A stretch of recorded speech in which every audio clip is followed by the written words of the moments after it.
Hola chicos, hasta acá estuvimos trabajando con estructura de Lewis en compuestos iónicos y compuestos covalentes. Bien, pero a partir de ahora trabajaremos con geometría molecular. Bien, ¿qué es lo que tenemos que tener en cuenta en la geometría molecular? Bueno, la geometría molecular es la forma que adopta una molécula en el espacio. No es la forma que veníamos haciendo en la estructura de Lewis de ese compuesto covalente, que lo hacíamos de manera lineal o como se nos ocurría, sino que dependiendo los elementos y la cantidad de elementos adoptan una forma específica en el espacio. Y a eso se lo llama geometría molecular. Ahora, solamente voy a estudiar la geometría molecular en los compuestos covalentes porque son aquellos que forman moléculas. Los compuestos iónicos, recordemos que forman compuestos cristalinos, donde encontramos presencia de cargas. En los compuestos covalentes que forman moléculas, que son compuestos también llamados moleculares, vamos a encontrar la geometría molecular. Ahora, ¿para qué es importante conocer la geometría de una molécula, su forma?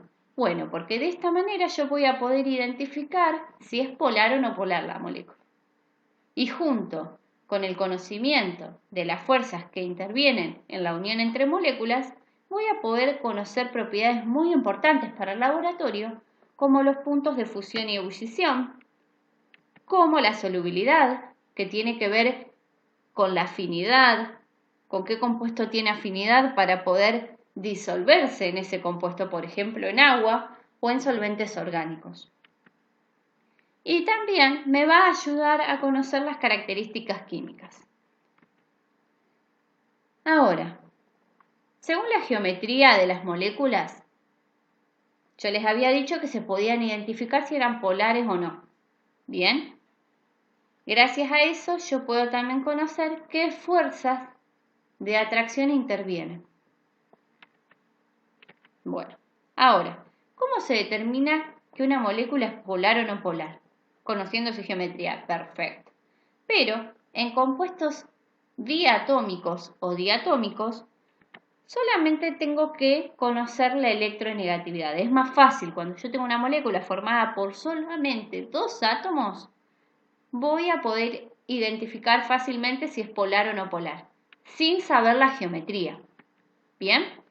Entonces, vamos a llamar polar a aquellos compuestos, ¿bien?, que tengan diferencia de electronegatividad igual a 0. ¿Qué quiere decir? Van a ser aquellos compuestos que estén formados por dos átomos iguales.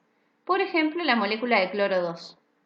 Bien, si yo resto la electronegatividad del cloro y le resto la electronegatividad del otro elemento que también es cloro, la diferencia me va a dar 0. Entonces esa molécula no va a tener polos. Bien, porque cuando hablamos de molécula polar o no polar, es cuando se generan polos en esa molécula. Ya lo vamos a ver en un ejemplo más adelante. Y una molécula biatómica polar es aquella en la cual la diferencia de electronegatividad es mayor a 0. Por ejemplo, acá tenemos un compuesto que es el ioduro de hidrógeno. Bien, este elemento es el yodo y este es el hidrógeno. Si yo hago la resta de la diferencia de electronegatividad de ambos compuestos, bien, me va a dar mayor a 0. Recordemos que la electronegatividad es una propiedad que la encuentro en la tabla periódica. Yo les había dicho que en la tabla periódica que comúnmente usamos en la escuela y que es la que podemos adquirir en las librerías, vamos a tener la electronegatividad debajo del número atómico, que es el primer numerito chiquitito. Si no, si tengo otra tabla periódica, puedo siempre guiarme del ejemplo que tengo en el medio. Busco la palabra electronegatividad y ahí me va a indicar cuál es el valor. ¿Bien? Pero como guía y ayuda, el hidrógeno tiene una electronegatividad de 2.1. Le tienen que restar la electronegatividad del yodo y al ser compuestos diferentes me va a dar una diferencia de electronegatividad mayor a 0. ¿Bien? En realidad la del yodo hay que restarle la del hidrógeno. Ahora, seguimos. ¿Qué pasa cuando la molécula está formada por más de dos átomos? Bien, ¿qué problema se me presenta acá? Fíjense otra cosa que nos salteamos. Tengo A y X. ¿Qué quiere decir A y qué quiere decir X? Son los diferentes elementos. Bien, A vamos a llamar al átomo central, al átomo que se encuentra en el medio, y X a los átomos periféricos. Vamos a los compuestos que están formados por más de 2 átomos. Bien, quiere decir que tengo 3 o más átomos. Bien, ¿qué es lo que voy a tener que tener en cuenta acá? Para poder saber si es polar o no polar, tengo que saber qué forma tiene esa molécula.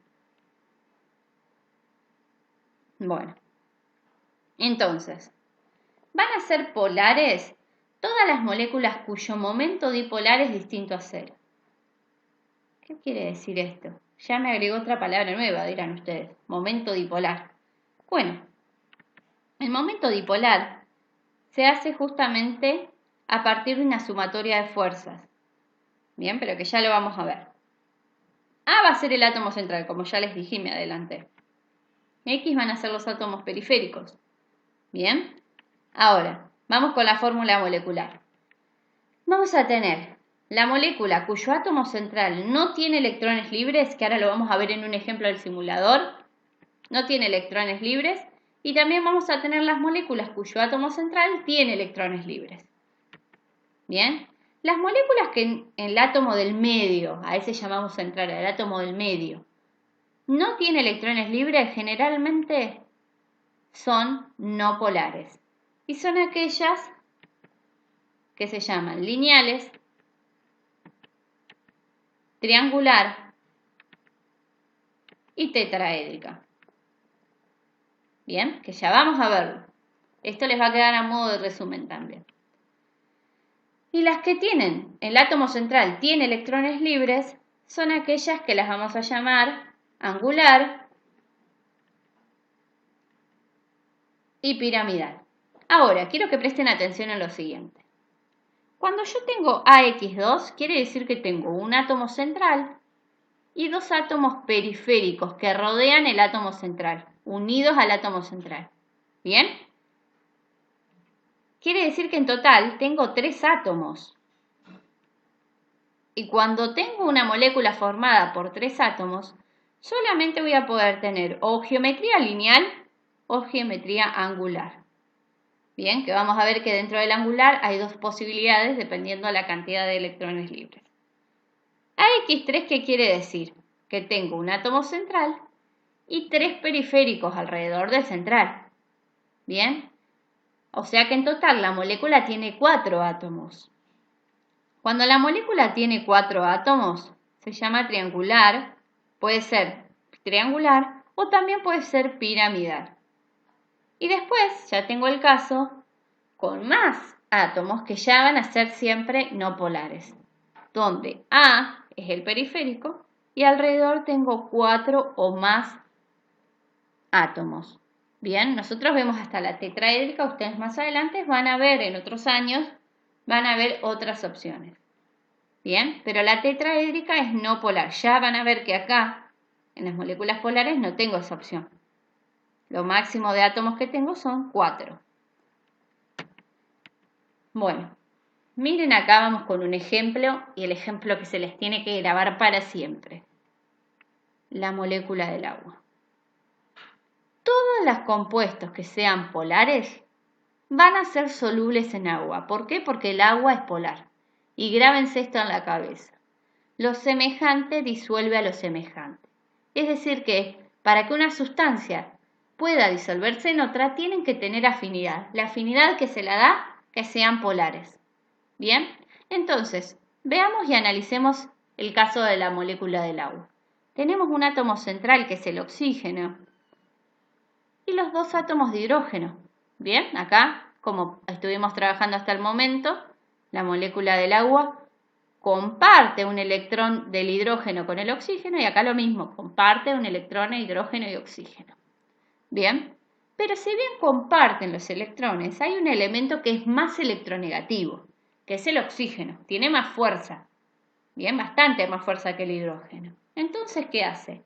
hace que la nube de electrones se desplace parcialmente hacia el oxígeno. ¿Bien? Y ahí es cuando se generan los polos, cuando la diferencia de electronegatividad hace que la nube de electrones se desplace más hacia un átomo que a otro. ¿Bien? Entonces se genera lo que nosotros conocemos como momento dipolar. Entonces, acá lo que podemos ver es una fuerza que va del hidrógeno hacia el oxígeno. ¿Bien? Esto es un vector. Recordemos que las fuerzas tienen dirección y sentido. Esto seguramente ya lo vieron el año pasado en físico-química. Entonces esas fuerzas se representan con una flecha porque tienen una dirección y un sentido. ¿Bien? Cuando yo puedo sumar esas fuerzas y la diferencia de la suma de fuerzas me da mayor a cero, puedo decir que esa molécula tiene momento dipolar.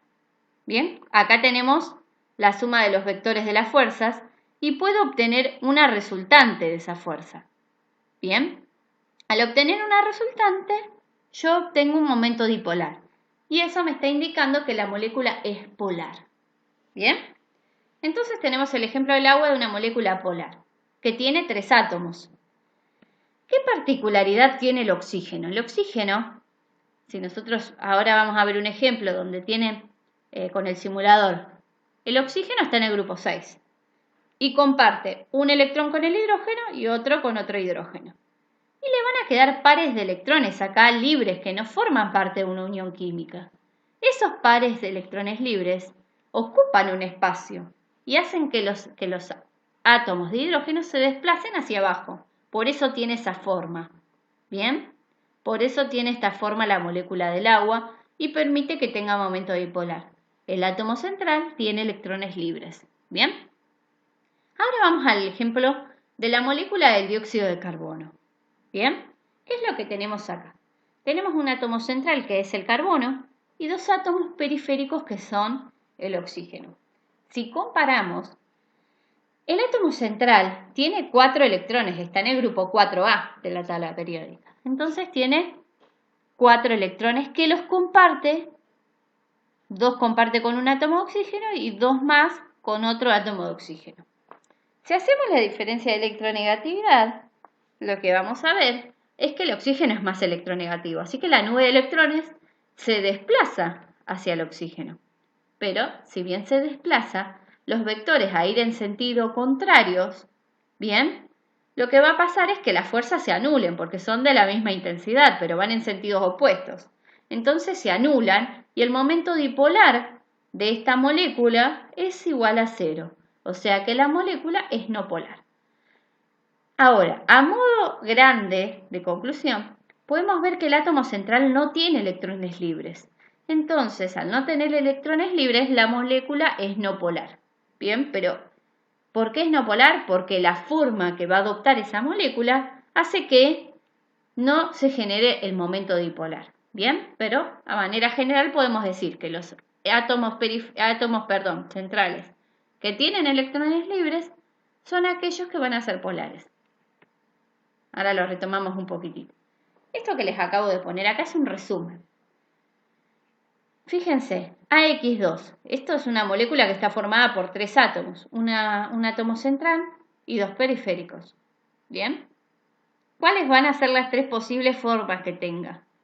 La lineal, que es la que vimos del dióxido de carbono, la angular de 120 grados o la angular de 109,5. ¿En qué se van a diferenciar estas dos? En una tiene solamente un par libre de electrones que no están formando parte de ningún tipo de unión. Y en este van a tener 2 pares libres de electrones.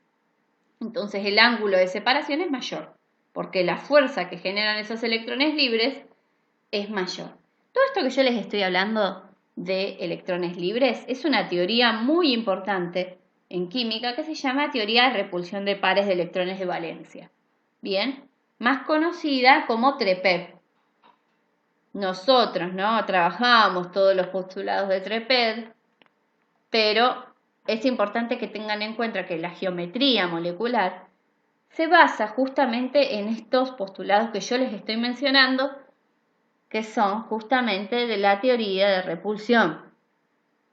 Bien, bueno, y acá les va a decir que lineal, como no tiene pares, es no polar y demás. Esto es un resumen que les paso que les va a servir para todo.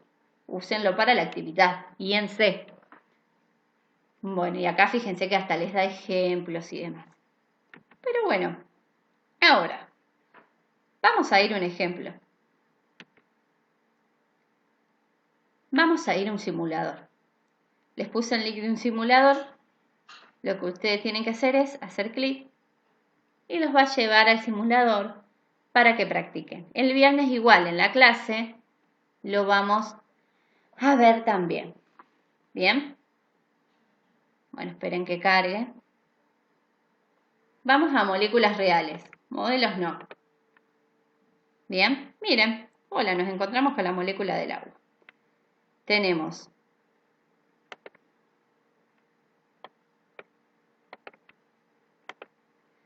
acá te pone doblado, pero ya pudimos ver que era angular. Bien, ángulos del enlace. Bueno, miren, tenemos el átomo de oxígeno es este, que lo que podemos ver, esto que yo estoy moviendo acá arriba, son los electrones libres que tienen. Estos no están formando parte de la unión, pero miren qué espacio que ocupan. Eso es a lo que yo me refiero con el espacio de los electrones. ¿Bien? Ahora, los voy moviendo. Estos son los hidrógenos, el oxígeno. Bien, acá les ponen modelo. Pueden ir variando y experimentando. Vamos a ver otra. Dióxido de carbono, que es el otro ejemplo que vimos. Tenemos el átomo de carbono que no tiene electrones libres, ¿ven? Comparte en total 4 electrones, 2 con cada oxígeno. Y el enlace que se forma es lineal. Vamos con, miren, este compuesto, que es óxido de azufre, que más adelante vamos a ver las nomenclaturas y demás, vamos a tener el átomo central, ¿cuál va a ser? El azufre. Los átomos periféricos, el oxígeno. ¿Bien? Como podemos ver, el azufre tiene solamente un par de electrones libres. ¿Sí? Y los oxígenos comparten cada uno 2 electrones con el azufre. El momento dipolar, el vector de la polaridad de este compuesto, ¿hacia dónde se va a desplazar? Hacia el oxígeno, que es más electronegativo que el azufre. Voy a tener una fuerza hacia este lado y otra a este. Si yo quiero calcular y sacar la resultante de estas fuerzas, lo que se hace es sumar los vectores. ¿Cómo se suman esos vectores? Lo vamos a ver el viernes en la clase virtual, ¿bien? Para que se saquen todas las dudas. Pero continuemos con esto. Entonces, ahora, a manera general y de resumen, lo que nosotros podemos decir es que las moléculas cuyo átomo central no tiene electrones libres, su momento dipolar es 0. Por lo tanto, la molécula es no polar. Es un súper resumen de todo lo que se está viendo. Tengo que ver si ese átomo del medio que me quedó en el medio tiene electrones sin compartir. Si tiene electrones sin compartir, la molécula es polar, porque hay electrones que están libres. Pero si no hay electrones libres, no hay electrones sin compartir, bueno, entonces la molécula es no polar. Y acá les dejo la actividad. Bien, esto vamos a tener que hacerlo. Bueno, espero que hayan entendido. Los dejo. Un besito. El viernes nos vemos por Google Meet.